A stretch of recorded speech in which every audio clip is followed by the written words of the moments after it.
to protect.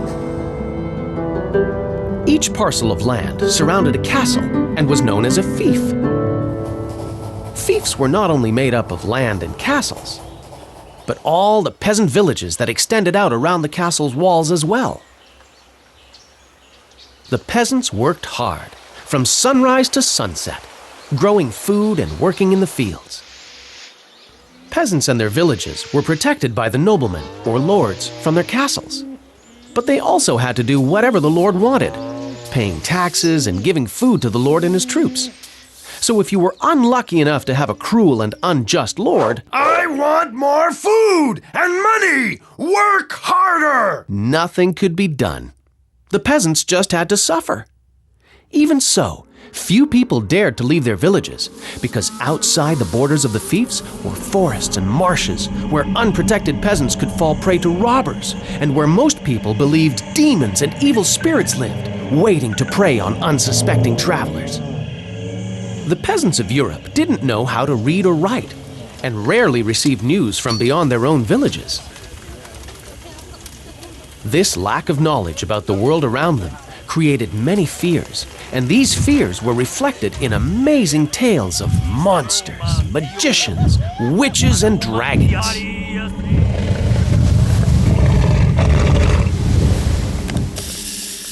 The feudal system. The Middle Ages were full of peoples fighting each other.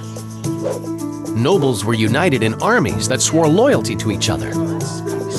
They waged war all over Europe, protecting the interests of their kings. But they can't just fight all the time. Doesn't waging war take money and food? How did all these nobles and armies support themselves? Very good point, Pipo. The nobles needed horses, armor, swords, capes, and food.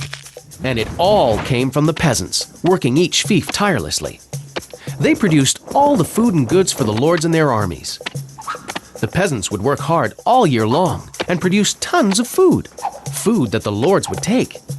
And since the lords technically owned everything, sometimes they would barely leave enough food for the peasants to get through the year without starving. These hard-working peasants were one part of what we call the wheel of feudal society.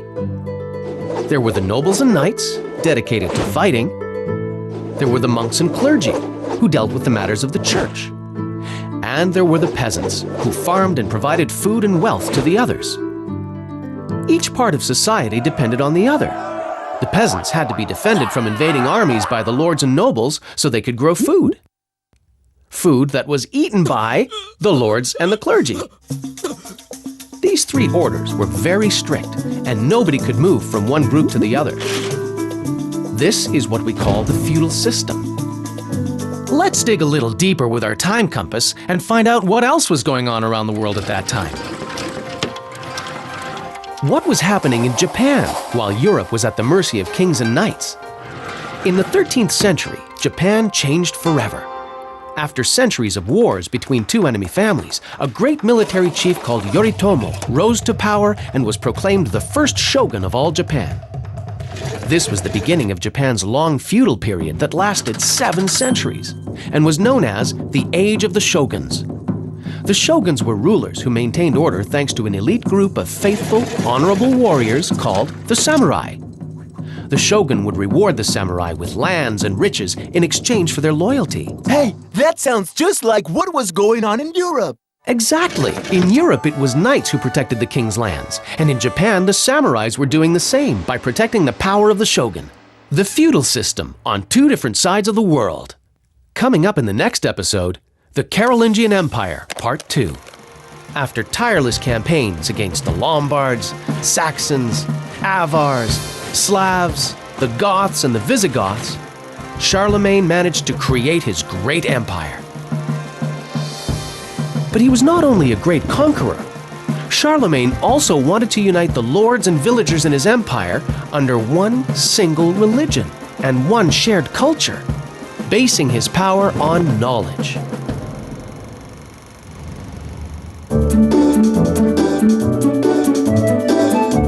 Time compass. But Clotilda talked about it, and talked about it, and talked about it. And so it was decided Clovis would be baptized a Christian. This was an important event because from Clovis on, all the Franks converted to Christianity. And this formed a very important relationship between kings and the Christian church that would last for centuries.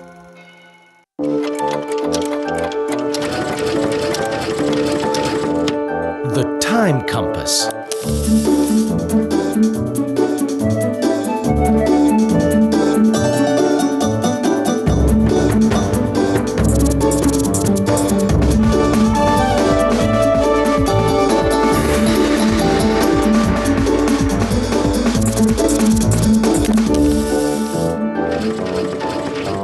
The Carolingian Empire, Part 2. Pepin was a Frankish duke whose land was in Soissons, some 100 kilometers from Paris. They called him the Short because, well, let's just say because he wasn't very tall. This Pepin, the Short, was not very happy with the small parcel of land that he had. Despite his limited height, Pepin felt big enough to become the king of the Franks. He had a plan. Pepin noticed that the Pope in Rome, who was the head of the church, had a lot of influence over all the Christians in the kingdom. So, Pepin sent armies to Italy to defend it from invaders and aggressors, allowing him to create the Papal States, making the church kind of like its own kingdom. In thanks, Pope Zachary gave him all his support, and in the year 754, Pepin was crowned the new king of all the Franks. Pepin the Short had achieved great things. But despite his large status in history, his son was destined to be even larger. And he was tall, too. This soon-to-be famous son of Pepin was named Charlemagne. And he built on his father's success by sending more armies to Rome and expanding the territories of the Pope even more. For this, the Pope named him Romanorum Ecclesia Protector, which means something like Protector of the Church of Rome. With this title, Charlemagne conquered lands to the north, to the south, to the east, and to the west. His aim was to control the whole European continent, converting all the inhabitants to Christianity. After tireless campaigns against the Lombards, Saxons, Avars, Slavs, the Goths, and the Visigoths, Charlemagne managed to create his great empire. But he was not only a great conqueror. Charlemagne also wanted to unite the lords and villagers in his empire under one single religion and one shared culture, basing his power on knowledge. The first universities. Around the year 800, Charlemagne was finally king of all the lands of Europe. And he was popular, far and wide. The huge realm that Charlemagne created was called the Carolingian Empire. Despite being a very powerful ruler, Charlemagne had not gone to school. He had spent his childhood learning to fight and conquer territories. In fact, at that time, that was all any of the nobles did. The complex ideas behind math or philosophy or science were considered a huge waste of time. But Charlemagne wanted to know more about the world. He had a thirst for knowledge. Something that wasn't very common in those times. His brilliant idea was to gather wise men and poets from throughout the world to his court, inviting them to discuss questions ranging from the importance of God to the origins of the world and the stars. He even learned Latin, the language of the ancient Romans, and made sure that it was taught in many churches and monasteries in his empire. However, it was very difficult for Charlemagne to write, maybe because his hand had gone numb from holding a heavy iron sword for so much of his life. So, the job was left to monks to document all the universal knowledge that was being taught in the churches. This was the origin of universities, as we know them today. 2 centuries after Charlemagne, many universities emerged from these monasteries. For example, the University of Bologna, which was founded in the year 1088 and is the oldest university in Europe. Or Oxford University, where teaching began as early as 1096. Gothic cathedrals. The alliance between Charlemagne and the Pope was a very serious thing. The king ordered the building of many churches and monasteries throughout his empire. In the beginning, Romanesque churches were built with large, dark, vaulted ceilings. The atmosphere was muted, which helped accentuate the religious experience. But these churches were also built this way because the architects of that age had not yet mastered sophisticated building techniques, and their main goal was to make sure structures didn't collapse. A few centuries later, around the year 1100, a new style began to develop for the cathedrals of Europe. Much larger buildings were built. Their giant windows, decorated with stained glass, cleverly put together to display complex and beautiful pictures, gave these new churches a feeling of grandeur. These huge buildings are called Gothic cathedrals. These giant buildings were made possible by using arched ribs that displaced weight to the columns on the side. This allowed for enormous, luminous vaults to be held up by very thin columns, creating great heights, which gave the visitors a feeling of awe and wonder. The change from Romanesque to Gothic shows how the people of the time were starting to think differently. While the Romanesque was rooted to the ground, the Gothic soared towards the heaven, with its tall towers rising up to be closer to God. The coronation of Charlemagne. On Christmas Day in the year 800, Charlemagne could be found praying in St. Peter's Basilica in Rome. Pope Leo III approached him and, while all his people kneeled before him, crowned him Emperor of the Romans. The great kingdom of Charlemagne was transformed into an empire. Charlemagne wanted to revive the grandeur of the ancient Roman Empire. One of the funny things about this is that Charlemagne and his people were not Romans, nor Italians, but Germans. The same people that had long ago attacked and destroyed Rome. But the wheel of history had spun, and now it was a Germanic people that ruled much of Europe and who wanted to unify all the peoples under one empire. Leaders throughout the world paid their respects to Charlemagne.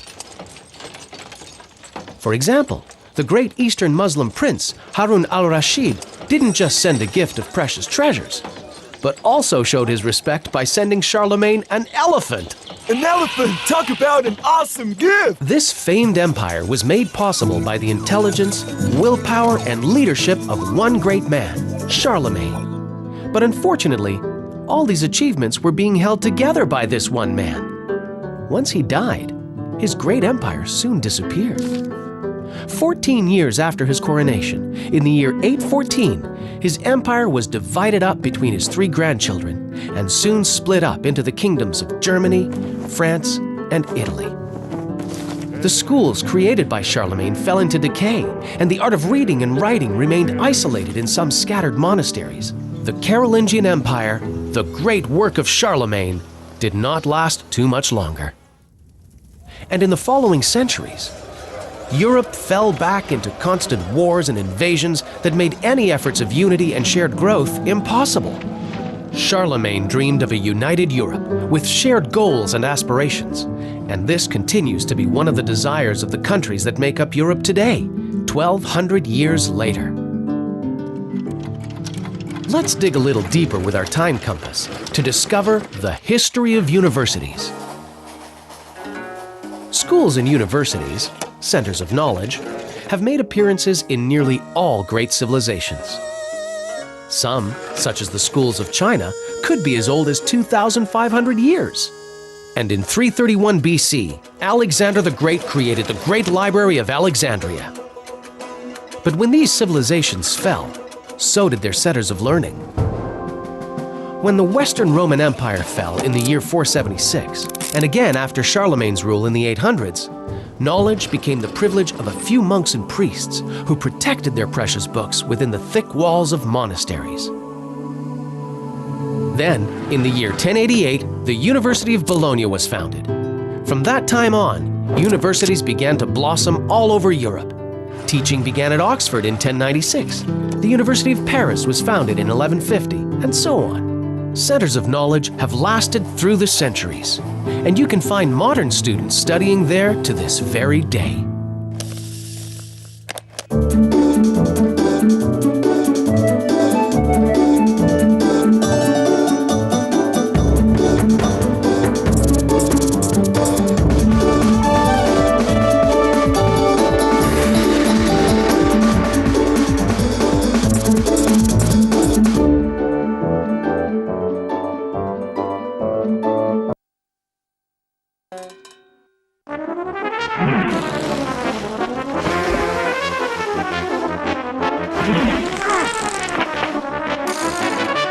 World ahoy!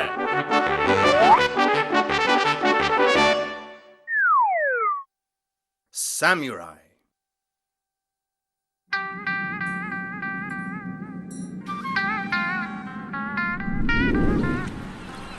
Japan is the empire of the rising sun.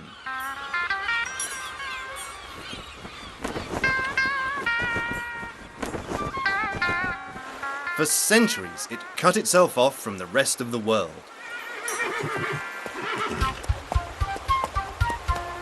There were hardly any commercial or political contacts with other countries. And its culture and traditions remained virtually unchanged. During this time, powerful barons called shogun divided the country up between them.